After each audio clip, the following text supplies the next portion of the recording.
नमस्कार दोस्तों, आपका स्वागत है आपके अपने YouTube चैनल एग्रीकल्चर क्लासेस में। मेरा नाम आरुष मित्तल है। मैं 7th क्लास में पढ़ता हूँ जी।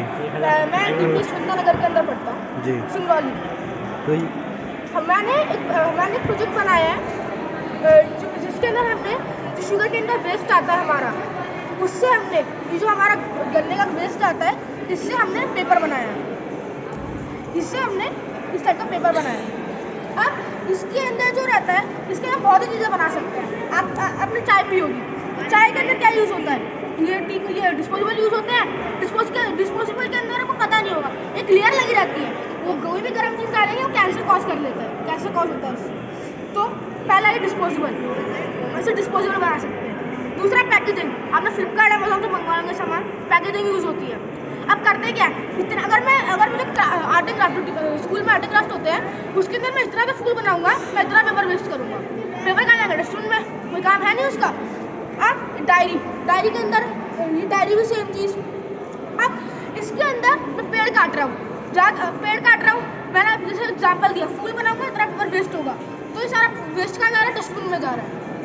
तो आपने जूस पिया होगा, जूस के अंदर जो होता है, जूस तो बाहर निकल आता है, लेकिन जूस का जो वो होता है वेस्ट मटेरियल ये होता है जो देखिए कहाँ जाता है? डस्टबिन में चले जाते हैं। लेकिन हम इससे करते हैं, अब हम क्या कर रहे हैं? हम जो है इससे पेपर बना रहे हैं, टिश्यू पेपर, पैकिंग पेपर। तो इसमें कुछ प्रोसेसेस होते हैं, सब पेपर बना इसका। अभी बनता कैसे, मेन चीज़ पे आते हैं।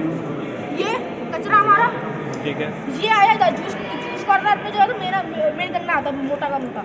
अब ये जूस निकल गया, कचरा आया, अब कचरा गया इधर, इससे इसका क्रश होता है पूरा, ये ब्लेड्स लगे हैं, क्रश होता है, ये इस फॉर्म में आ इस जाता है। फॉर्म में जाएगा।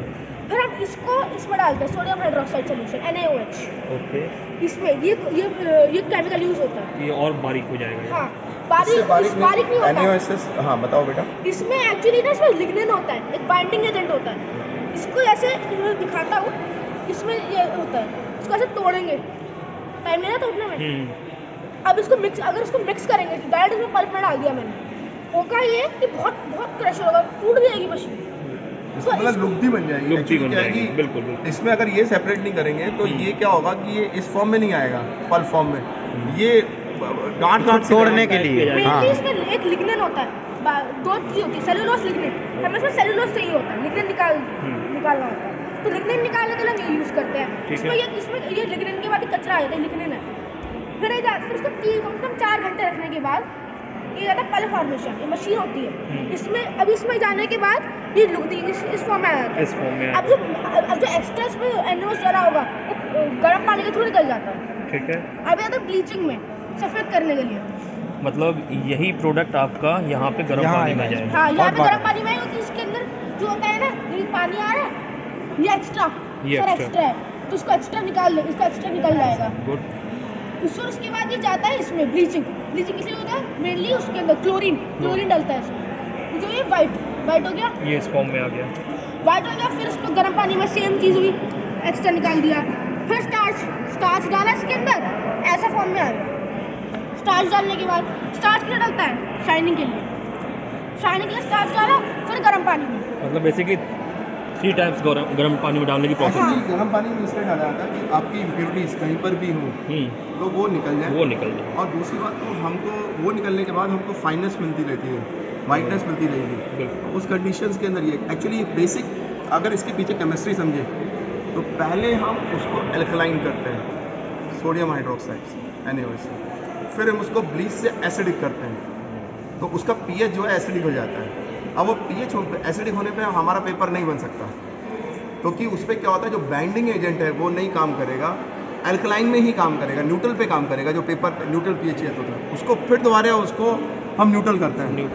न्यूट्रल करने के बाद हम पानी गर्म करके क्यों निकालते हैं, पानी गर्म करके क्यों डालते हैं कि जो भी उसके अंदर हमारा केमिकल रिएक्शन हो वो उसके बाद जो केमिकल से वो निकल जाए। अगर वो नहीं निकले तो फिर ये बायोडिग्रेडेबल तो रहा ही नहीं, तो वो निकल जाए। और दूसरे वो पानी जो निकले वो पानी वेस्ट ना जाए, वो रीयूज होता है, पूरा साइकिल होता है, फुल साइकिल। तो उससे क्लोरीन हम दोबारा निकाल लेते हैं, सोडियम हाइड्रोक्साइड दोबारा निकाल लेते हैं, और पानी फिर दोबारा यूज कर लेते हैं। ठीक। सर फिर उसके बाद रोलर्स पे जाता है, यार हम ये रोलर्स यूज करते हैं। अब इस रोलर्स पे यूज करते हैं, अब इसमें होता है कि इसमें पानी रहता है, पानी निकला इसके अंदर, अभी इसमें होगा, अभी इसके अंदर क्या होगा, अब इसके अंदर गीलापन होगा, इसके अंदर पानी तो निकल गया, पूरा चूल्हा सूखा तो नहीं, गीलापन होगा। अब इंडस्ट्री में होता क्या है, इंडस्ट्री में तो रहता है रोलर्स रहते हैं, उसको मशीन के अंदर डाल दो तो गर्म हो जाता है, तो पानी सूख जाता है। वो प्रोसेस नीचे दिया हुआ, अगर आप नीचे देखें ना, ये फ्लो बना हुआ है इंडस्ट्री के अंदर किस तरीके से होता है। अगर नेट पे भी आप खोल करेंगे ना, आपको रोलर दिखेंगे, आपको जिस तरह का पेपर बनाना है, अगर आपने पेपर फाइन बनाना है जीएसएम में, अगर आपने बड़ा मोटा पेपर बनाना है, उस हिसाब से रोलर सेट किए जाते हैं, उसी तरीके से स्टीम कंट्रोल रहती है और उसी तरीके से स्टार्च कंट्रोल रहता है। अगर आपने पेपर बटर पेपर बनाना है रोटी के लिए, तो आपको स्टार्च की फॉर्म उस पर लगी रहेगी, स्प्रे होता रहेगा तो पेपर स्टार्च का पेपर लगता रहेगा, वो फॉर्म में आता है। सर फिर उसके बाद अब हम घर पे कैसे करेंगे, घर पे हम इसको करते हैं किसी भी स्ट्रेट चीज़ पे पॉलीथिन, उसको स्ट्रेट पॉलीथिन उसको सूखा से डाल के उसको हम जो है धूप पर रख देते हैं। इसमें घर में बहुत टाइम लेता है, 4 दिन लेते हैं सूखने के लिए।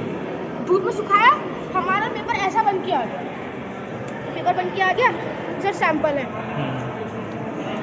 ये घर में बनाया हाँ। ये सबसे पहला सैंपल है। अगर आप देखें तो ये सारा पेपर जो पैकिंग के लिए यूज होता है, आज के में अमेजॉन पैकिंग पे, हाँ। उसमें आपकी अंडे की ट्रे में सबसे जितने पहला पैकिंग सैंपल हमारा ये वाला था, ये था कट्टा। हमने एक्चुअली हम अवेयर नहीं थे उस टाइम पे, हमने इधर तक करा था। ये बेसिकली उसमें यूज है जो एग वाला। आप इसको मोल्ड कीजिए, आप ये बना लीजिए सामने सारे प्रोडक्ट, बिल्कुल सामने लिखे ना सामने प्रोडक्ट, बिल्कुल वो सारे प्रोडक्ट बना लीजिए। आपके जो कप आता है, हाँ, जो आप आजकल शादी ब्याह में यूज करते हैं, छुआ तो ये बिल्कुल उस हाँ। सर फिर उसके बाद होता कि ये हमारा पहला था, हमने बहुत एक्सपेरिमेंट्स करे, तो हमारा पहला इधर तक हुआ। ये हमें इसके आगे पता नहीं था, फिर इधर तक हो गया, फिर हमें ये प्रोसेस आ गई, तो हमारा एक गत्ता बन गया।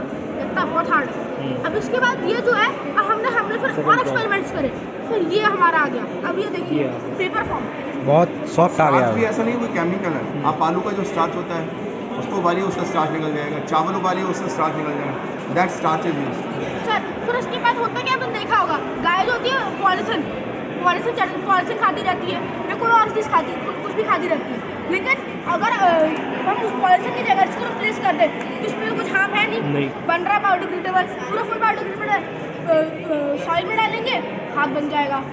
तो ये जो है, तो ये किसानों के लिए भी लाभदायक है कि जो किसान गुड़ बनाते हैं, तो उनका जो वेस्ट मटेरियल होता है, तो उनके लिए भी ये अगर प्रोसेस करें तो अधिक मुनाफा कमा सकते हैं। हाँ। कि जो गुड़ जो रस होगा, रस से गुड़ बना सकते हैं, और जो वेस्ट मटेरियल है उससे कागज़ बना सकते हैं। हाँ, तो ये और जो ये कागज़ बन के तैयार होगा, कई प्रकार के डिफरेंट क्वालिटी के पेपर तैयार हो सकते हैं। तो इसका कोई भी हार्मफुल इफेक्ट नहीं है वातावरण पर, क्योंकि अगर गाय वगैरह एनिमल कोई भी खाता है